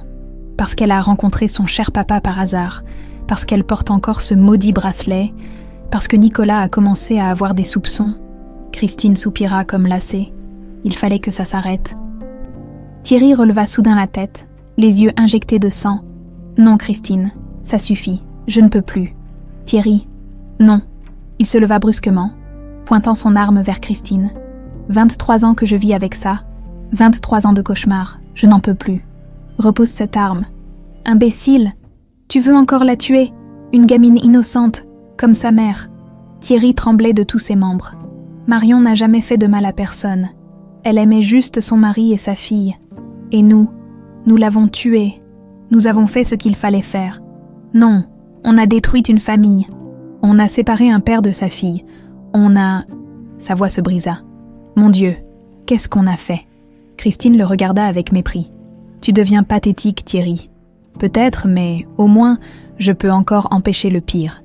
Avant que quiconque puisse réagir, Thierry tourna son arme vers lui-même. Pardonnez-moi, murmura-t-il en regardant Nicolas et Solène. Pardonnez-moi pour tout le mal que je vous ai fait. Thierry, non! Cria Nicolas. Le coup de feu résonna dans le restaurant vide. Thierry s'effondra, une tache de sang s'élargissant sur sa chemise blanche. Christine regardait le corps de son amant avec une froideur absolue. « Idiot !» marmonna-t-elle, toujours aussi dramatique. Puis elle se tourna vers les trois autres, son arme fermement pointée. « Bon, maintenant qu'on a fini avec les pleurnicheries, passons aux choses sérieuses. Vous allez tous mourir, dans l'ordre que vous préférez. » Dans ces derniers instants de conscience, Thierry avait peut-être trouvé un semblant de rédemption. Mais Christine, elle, était plus déterminée que jamais à finir ce qu'elle avait commencé 23 ans plus tôt. La mort rôdait dans ce restaurant lyonnais, et cette fois, elle ne laisserait aucun survivant pour témoigner. Christine observait le corps de Thierry avec un détachement glacial. Comme si elle venait de jeter un mouchoir usagé, son arme restait fermement pointée vers Nicolas, Solène et Romain. Mais quelque chose avait changé dans son attitude. La mort de son amant semblait l'avoir libérée de ses derniers scrupules. 25 ans avec cet imbécile, murmura-t-elle. Il aura fallu qu'il choisisse ce moment pour développer une conscience. Christine, arrête ça, supplia Nicolas. Tu as ce que tu voulais, l'entreprise, l'argent. Laisse ma fille tranquille. Ta fille. Christine eut un rire cristallin et terrifiant. Elle n'est plus ta fille depuis longtemps, Nicolas. Elle est Solène Mercier, une petite livreur sans famille et sans avenir. Et c'est exactement ce qu'elle va rester. Solène sentit une rage froide monter en elle. Cette femme avait détruit sa famille, volé son enfance, et maintenant elle prétendait décider de son sort avec cette arrogance insupportable. « Vous ne gagnerez pas, » dit-elle d'une voix ferme. « Même si vous nous tuez, la vérité finira par éclater. » « Quelle vérité ?» Christine haussa les épaules. Thierry vient de se suicider après avoir avoué ses crimes. Il était rongé par la culpabilité depuis des années. Tout le monde le savait. Et vous trois, eh bien, vous étiez malheureusement présents quand il a pété les plombs. Une tragédie. Romain comprit qu'elle avait tout prévu. Vous avez organisé cette confrontation. Évidemment, il fallait que Thierry avoue tout avant de mourir. Comme ça, l'affaire sera classée. Le coupable est mort. Justice est rendue. Elle sourit avec satisfaction. Et moi, je redeviens la pauvre veuve éplorée qui a tout perdu. Les gens ne sont pas idiots, intervint Nicolas. Ils finiront par comprendre. Comprendre quoi? Que la respectable Madame Perrin, philanthrope et femme d'affaires accomplie, est une meurtrière. Christine secoua la tête. Mon cher Nicolas, tu me sous-estimes depuis le début. Soudain, des sirènes retentirent au loin. Christine fronça les sourcils. Ce n'était pas prévu dans son scénario. Elle jeta un coup d'œil nerveux vers la fenêtre. Quelqu'un a dû entendre le coup de feu, murmura Romain. Peu importe, dit Christine en raffermissant sa prise sur son arme. On va juste accélérer les choses. Mais les sirènes se rapprochaient de rapidement. Trop rapidement. Christine réalisa qu'elle avait commis une erreur. Dans un restaurant du centre-ville de Lyon, un coup de feu ne passait pas inaperçu. Changement de programme, déclara-t-elle sèchement. On sort d'ici, maintenant. Elle recula vers la sortie de secours, gardant son arme braquée sur eux. « Vous trois, dehors, et pas de geste brusque. » Ils se dirigèrent vers la porte de service qui donnait sur une ruelle sombre. Christine avait garé sa voiture là, prévoyante comme toujours, une BMW noire aux vitres teintées, parfaite pour ce genre d'opération, monte, ordonna-t-elle à Solène en lui enfonçant le canon de son pistolet dans les côtes. « Laisse-la !» s'écria Nicolas. « Toi et le petit avocat, vous prenez ma voiture. Solène vient avec moi dans la vôtre. » Elle sourit cruellement. « Histoire d'être sûre que vous me suivrez sagement. » Nicolas et Romain n'avaient pas le choix. Christine poussa Solène vers la voiture de Nicolas pendant que les sirènes de police résonnaient de plus en plus fort dans les rues adjacentes. « Où on va ?» demanda Nicolas en montant dans la BMW. « Quelque part où on pourra finir cette conversation tranquillement ?» La BMW démarra en trombe, suivie par la voiture de Nicolas que Christine conduisait d'une main, l'autre tenant fermement son arme contre la tempe de Solène. « Votre plan ne marchera jamais, » dit Solène en essayant de rester calme. « Trop de gens savent maintenant. » « Qui ? Ton père qui va mourir dans 10 minutes. Romain qui va subir le même sort. » Christine négocia un virage serré, les faisant sortir du centre-ville. « Non, ma petite, personne ne sait rien. Vous vous trompez. »« Ah oui. Et qui d'autre est au courant, selon toi ?» Solène réfléchit rapidement. Elle devait gagner du temps, trouver un moyen de s'échapper ou d'alerter quelqu'un. Les enquêteurs privés que mon père a engagés toutes ces années, les dossiers qu'il a constitués, les preuves qu'il a rassemblées contre Thierry, Christine eut un moment d'hésitation. Quelles preuves ? Les détournements, les comptes offshore, les liens avec les kidnappeurs. Vous croyez vraiment qu'un homme comme Nicolas Perrin n'a pas fait ses propres recherches ? C'était un bluff, mais apparemment efficace. Christine serrait le volant de plus en plus fort. Il n'a rien, s'il avait eu des preuves, il aurait agi depuis longtemps. Pas s'il protégeait quelqu'un, pas s'il espérait encore me retrouver vivante. Elle roulait maintenant sur une route de campagne. Loin des lumières de Lyon, Christine se dirigeait vers un endroit isolé, probablement pour les exécuter sans témoin. Derrière elle, Nicolas et Romain suivaient, impuissants. Soudain, Solène aperçut quelque chose dans le rétroviseur qui lui redonna espoir. Des phares bleus clignotants. La police les suivait.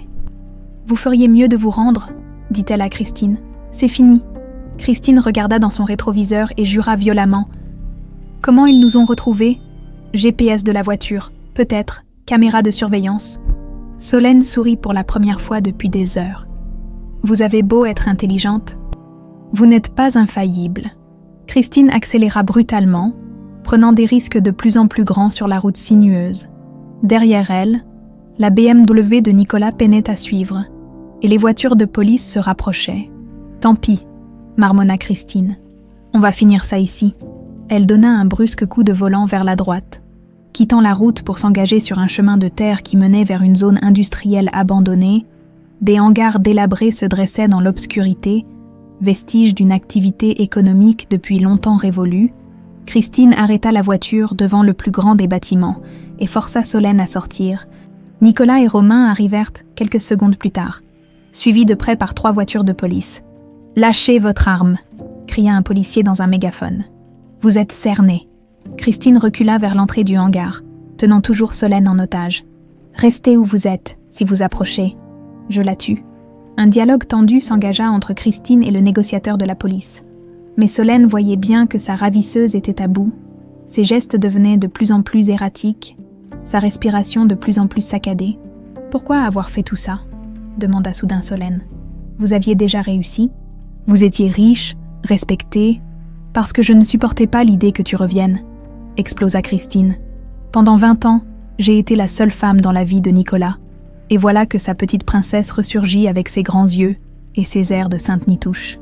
Vous étiez jalouse d'une enfant, jalouse de l'amour qu'il te portait, même morte, même disparue. Tu comptais plus pour lui que moi. » Les larmes coulèrent maintenant sur les joues de Christine, ruinant son maquillage parfait. Il t'aimait plus que tout au monde, plus que moi, plus que n'importe qui. C'était ça, réalisa Solène. Au-delà de l'argent et du pouvoir, Christine n'avait jamais supporté de n'être que le second choix de Nicolas. Elle avait détruit une famille entière par jalousie pure. « Madame Perrin !» cria le négociateur. « Relâchez l'otage et nous pourrons discuter. » « Il n'y a rien à discuter. » Christine recula encore, entraînant Solène vers l'intérieur du hangar obscur. Tout est fini. Dans l'obscurité du bâtiment délabré, éclairé seulement par les projecteurs de la police qui filtraient par les fenêtres brisées, Christine et Solène se faisaient face. D'un côté, une femme brisée par des années de mensonges et de crimes. De l'autre, une jeune femme qui venait enfin de retrouver sa véritable identité et n'était pas prête à la perdre.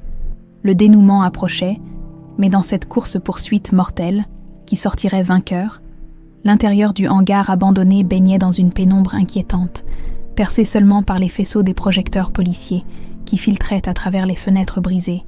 Christine reculait lentement, traînant Solène avec elle vers le fond du bâtiment, son arme toujours pressée contre la tempe de la jeune femme. « Madame Perrin », la voix du négociateur résonnait depuis l'extérieur. « Nous savons que vous traversez une période difficile.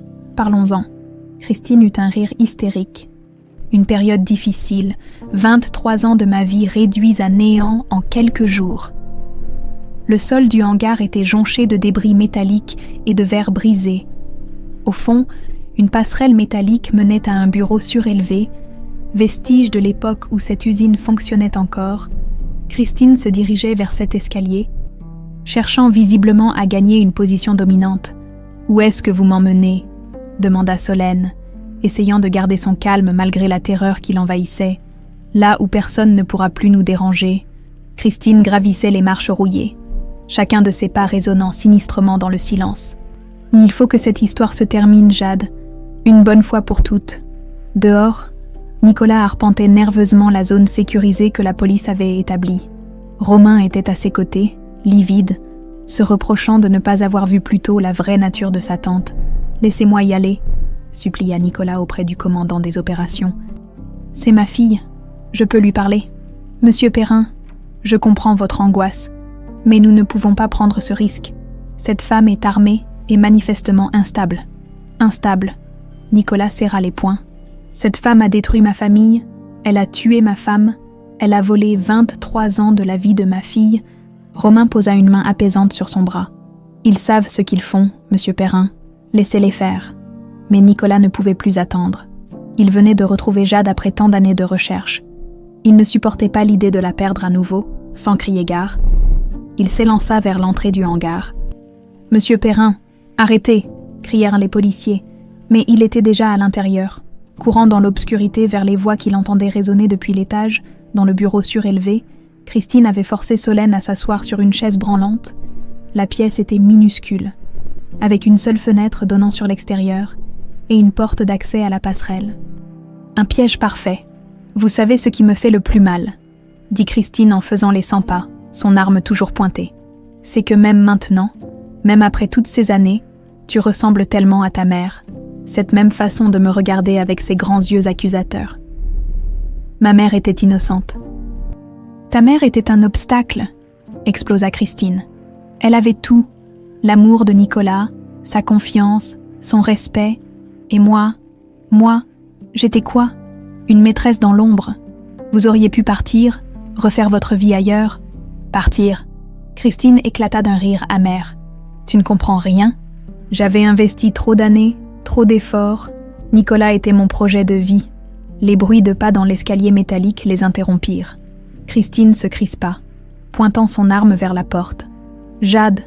La voix de Nicolas résonna dans le hangar. « Jade, papa arrive !»« Papa, non !» cria Solène. « Elle va vous tuer. » Christine sourit cruellement. « Parfait. Famille réunie pour les adieux. » Nicolas apparut dans l'encadrement de la porte, essoufflé, les mains levées pour montrer qu'il n'était pas armé. Son regard croisa immédiatement celui de sa fille, et il vit la peur dans ses yeux. « Laisse-la partir. »« Christine, c'est moi que tu veux, pas elle. Ce que je veux. » Christine le regardait avec une haine pure. « Ce que je veux, c'est que vous disparaissiez tous les deux, que cette histoire cauchemardesque s'arrête enfin. Tue-moi si tu veux, mais laisse Jade partir. Elle n'a rien fait. Elle n'a rien fait. » Christine pointa son arme vers Solène. « Elle a existé. Elle a gâché ma vie rien qu'en existant. » Derrière Nicolas, Romain était arrivé à son tour, suivi de près par les forces spéciales. Mais l'espace confiné du bureau rendait toute intervention délicate. Un faux mouvement et Christine pourrait tirer. « Christine, » dit Romain d'une voix douce, « Il n'est pas trop tard. Vous pouvez encore vous rendre. Me rendre. Elle le regarda avec mépris. Pour finir mes jours en prison.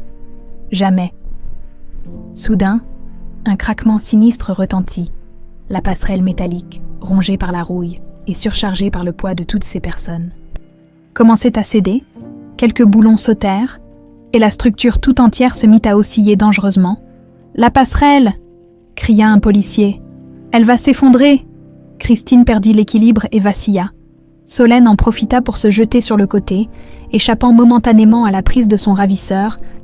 Nicolas bondit vers sa fille, mais Christine se ressaisit et pointa son arme vers lui. « Tu n'iras nulle part !» Le coup de feu claqua dans l'espace confiné. Nicolas s'effondra, une tache rouge s'élargissant sur sa chemise blanche. Solène hurla et se précipita vers lui. « Papa, papa, non !» Romain se rua sur Christine. Mais celle-ci était déjà en train de recharger son arme. Un combat s'engagea entre eux pour le contrôle du pistolet, pendant que la passerelle continuait de se déstabiliser sous leurs pieds. Nicolas, malgré sa blessure au ventre, rampa vers sa fille. « Jade, ma princesse. Papa, tenez bon, papa. Les secours arrivent. Écoute-moi. » Il toussait, du sang perlant à ses lèvres. « J'ai quelque chose à te dire. » Au-dessus d'eux, Romain et Christine luttaient toujours. Dans leur combat, ils percutèrent une poutre de soutien déjà fragilisée. Un craquement terrifiant résonna. Et soudain, une partie du plafond du bureau s'effondra. Une lourde poutre métallique se détacha et tomba droit vers Solène. Nicolas la vit arriver et, dans un ultime sursaut d'énergie paternelle, roula sur sa fille pour la protéger de son corps. L'impact fut terrible. La poutre s'abattit sur le dos de Nicolas avec un bruit sourd et final. Solène, écrasée sous le poids de son père, sentit quelque chose de chaud et de poisseux s'étaler sur elle. Du sang, le sang de Nicolas. « Papa, papa !» Elle essayait de le secouer, mais il ne bougeait plus. Romain avait finalement maîtrisé Christine. Lui arrachant son arme, les forces spéciales investirent le bureau, mais le mal était fait. Nicolas gisait, immobile, protégeant encore sa fille de son corps brisé. « Papa, réveillez-vous !» Solène pleurait, tenant le visage de son père entre ses mains. « Vous ne pouvez pas me laisser, pas maintenant qu'on s'est retrouvés. » Nicolas ouvrit péniblement les yeux. Son regard croisa celui de sa fille, et un sourire faible éclaira son visage tuméfié. « Jade, ma petite fille. Papa, ne parlez pas. Gardez vos forces. Non, il faut que tu saches. » Sa voix n'était plus qu'un murmure. « Papa n'a jamais cessé de te chercher. Je sais. Papa, je sais. Tu te souviens de la chanson ?» Solène hocha la tête en sanglotant. « Frère Jacques, vous me la chantiez le soir. » Nicolas sourit, les larmes coulant sur ses joues. « Chante-la moi, une dernière fois », d'une voix brisée par l'émotion. Solène commença à fredonner la berceuse de son enfance. Les mots sortaient entre ses sanglots. Mais Nicolas les écoutait avec un bonheur infini. « Jade, ma princesse, papa ne t'a jamais abandonnée. »« Je sais, papa, et moi non plus. Je ne vous abandonnerai jamais. » Nicolas ferma les yeux, un sourire paisible sur les lèvres. « Ma petite fille, mon petit oiseau », ce furent ses derniers deux mots.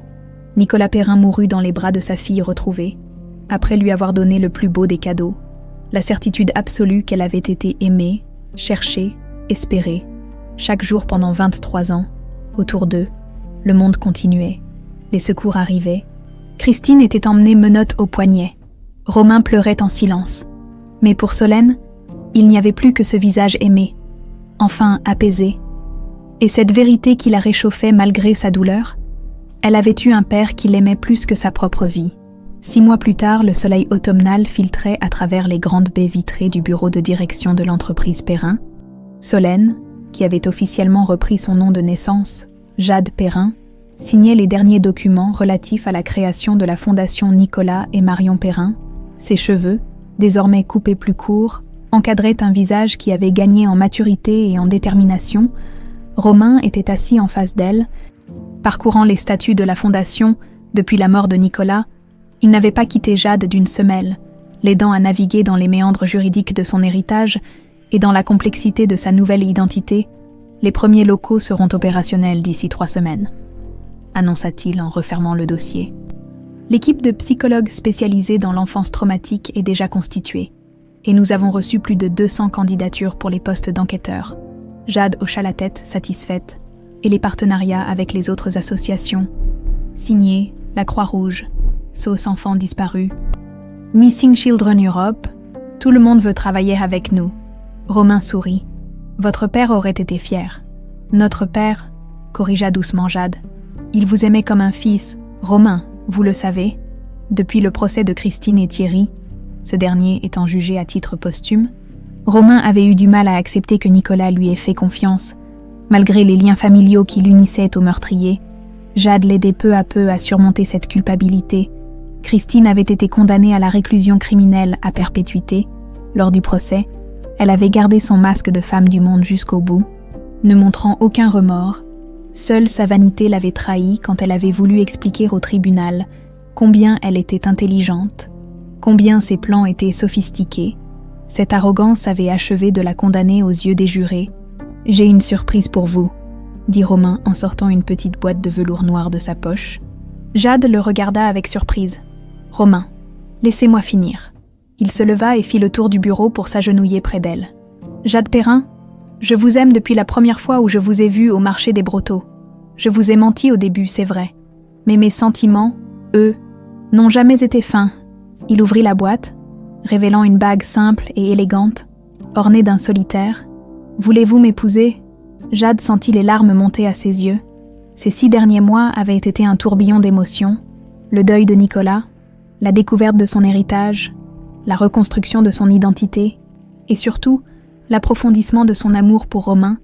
Il avait été son roc, son soutien constant, l'homme qui l'aidait à guérir sans jamais la brusquer.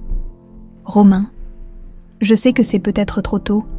Je sais que vous avez encore besoin de temps pour... Oui? Quoi? Oui, je veux vous épouser. Elle sourit à travers ses larmes.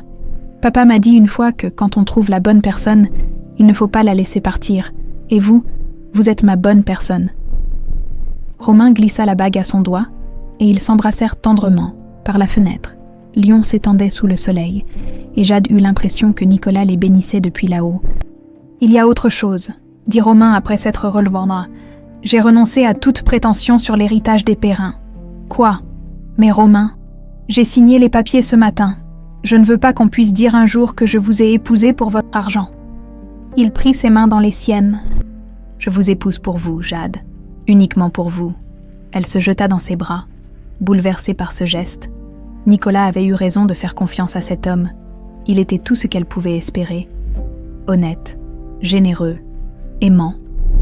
1 an plus tard, le cimetière de Neuilly-sur-Seine baignait dans la douceur d'un matin de printemps. Jade, maintenant, Jade Roland, depuis son mariage avec Romain 3 mois plus tôt, se tenait devant la tombe de Nicolas, un bouquet de roses blanches à la main. À côté de lui reposait Marion, sa première épouse, que Jade avait fait exhumer de son ancienne sépulture pour réunir enfin ses parents. La stèle de marbre noir portait une inscription simple. Nicolas et Marion Perrin, époux et parents aimants, réunis pour l'éternité. « Bonjour papa, bonjour maman », murmura Jade en déposant les fleurs. « Je voulais vous donner des nouvelles. » Elle s'agenouilla sur l'herbe encore humide de rosée et toucha machinalement son bracelet, ce petit cœur d'argent qui avait changé le cours de 3 vies. La fondation fonctionne au-delà de nos espoirs. En 1 an, nous avons déjà permis à 12 familles de se retrouver, 12 enfants qui ont retrouvé leurs parents, comme moi j'ai retrouvé les miens. Une brise légère fit danser les feuilles des marronniers. Jade sourit, y voyant un signe d'approbation. Romain va bien. Il a ouvert un nouveau cabinet spécialisé dans le droit des familles. Il travaille gratuitement pour tous les cas que lui envoie la fondation. Papa, vous aviez raison. C'est un homme bien. Elle marqua une pause, rassemblant son courage pour ce qu'elle s'apprêtait à dire. Et puis, vous allez être grands-parents. Sa voix se brisa légèrement. J'attends un bébé. Romain ne le sait pas encore. Je voulais d'abord vous l'annoncer à vous. Les larmes coulaient maintenant librement sur ses joues. Mais c'étaient des larmes de joie. C'est un garçon. Je le sais. Je le sens. Et je vais l'appeler Nicolas. Nicolas Roland. Pour que votre nom continue, papa. Pour que votre amour continue. Un rouge-gorge se posa sur la stèle et la regarda quelques instants, avant de s'envoler vers le ciel. Jade y vit un message, une bénédiction. Je vous promets de lui parler de vous. de vous dire combien vous m'aimiez, combien vous m'avez cherché. Je lui raconterai l'histoire de maman, ses roses, ses berceuses, et je lui chanterai « Frère Jacques », comme vous me la chantiez. Elle se releva et essuya ses larmes. Je ne suis plus Solène Mercier, la petite orpheline perdue. Je suis Jade Perrin-Roland, votre fille. Et je porte votre amour en moi. Merci de ne jamais avoir renoncé. Merci de m'avoir retrouvée. Merci de m'avoir donné la plus belle preuve d'amour qui soit. Votre vie. En sortant du cimetière, Jade croisa une petite fille qui tenait la main de sa mère. L'enfant portait au poignet un bracelet fantaisie avec un petit cœur. Jade sourit. Elle savait désormais que l'amour laisse toujours des traces, même infimes, et que ces traces finissent toujours par nous ramener vers ceux qui nous aiment. 3 ans plus tard, le petit Nicolas Roland, aujourd'hui âgé de 2 ans, courait dans le jardin de la villa de Neuilly que Jade avait racheté et restauré. Ses boucles brunes dansaient au soleil, et ses rires cristallins emplissaient l'air. Romain le poursuivait en riant, jouant à l'attraper. Jade les regardait depuis la terrasse, une main posée sur son ventre légèrement arrondi. Elle attendait leur 2e enfant, une fille cette fois. Le bonheur l'habitait tout entière. « Maman, maman !» Nicolas courut vers elle et se jeta dans ses bras. « Papa dit qu'on va voir papy et mamie. »« Oui, mon cœur. On va aller leur dire bonjour. » Romain les rejoignit, essoufflé mais souriant. « Il a votre énergie, » dit-il en embrassant sa femme, « et votre détermination. » Ils se préparèrent pour leur visite hebdomadaire au cimetière. Le petit Nicolas avait pris l'habitude d'apporter des dessins à ses grands-parents qu'il n'avait jamais connus, mais qu'il aimait déjà à travers les histoires que sa mère lui racontait. En passant devant les bureaux de la Fondation Nicolas et Marion Perrin, Jade aperçut l'inscription gravée dans le marbre au-dessus de l'entrée. « L'amour ne disparaît jamais, il trouve toujours le chemin du retour. » Cette inscription résumait toute son histoire. Elle avait été Solène Mercier pendant 23 ans, mais elle avait toujours été Jade Perrin dans le cœur de son père. L'amour de Nicolas avait traversé le temps, l'espace, et même la mort pour la ramener à la maison. Et maintenant, cet amour continuait de grandir, se transmettant à une nouvelle génération qui grandirait dans la lumière et la vérité, loin des mensonges et des secrets qui avaient failli détruire leur famille. Le bracelet d'argent scintillait toujours à son poignet. Pour toujours, papa. Une promesse tenue. Un amour éternel, et la certitude que les cœurs qui s'aiment finissent toujours par se retrouver. L'histoire de Jade Perrin était terminée, mais l'amour, lui, était éternel.